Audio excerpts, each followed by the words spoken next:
Notre Dame President Father John Jenkins and the Commission on College Basketball released their recommendations to the NCAA today on how to protect the game. Now, this all comes, of course, after the FBI investigation this past fall into widespread corruption in the sport involving schools, coaches, agents, and apparel companies.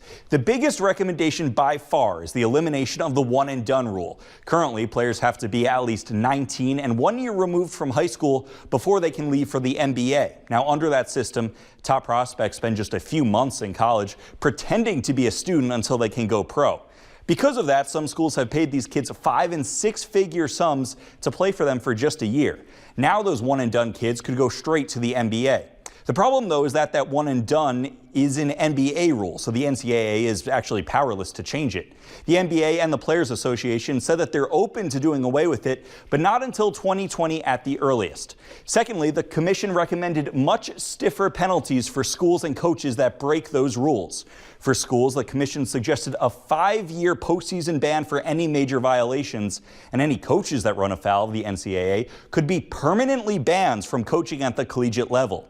Another recommendation the panel made is to allow players to return to school if they go undrafted and then don't sign with a team. Currently, athletes are allowed to go through draft workouts and get feedback on their stock, but still must withdraw their name weeks before the draft if they want to return to school. So those are some of the main recommendations, but it's equally important what the commission didn't recommend. Number one, the big one, paying players. While college athletics has become a multi-billion-dollar industry, the NCAA has shut down any and all attempts to give the kids, the ones that are actually playing the sport, any piece of the pie.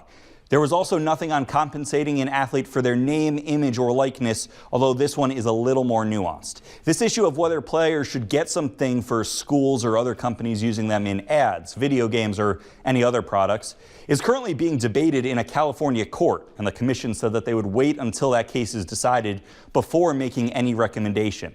Finally, the commission did not recommend instituting the baseball rule. Now, this rule is how college baseball and the MLB handle players going pro. In baseball, you can be drafted right out of high school. You can go pro or go to school. If you choose to play in college, though, you then have to stay in school for 2 or 3 years. The commission says that they considered this option, but ultimately didn't recommend it, meaning that there can still be players that go pro after their freshman year. It would just no longer be required that every player has to stay at least 1 year.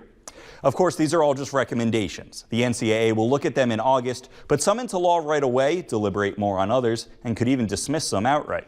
There's still a lot of work left to be done. As Father Jenkins said, it's a steep hill to climb.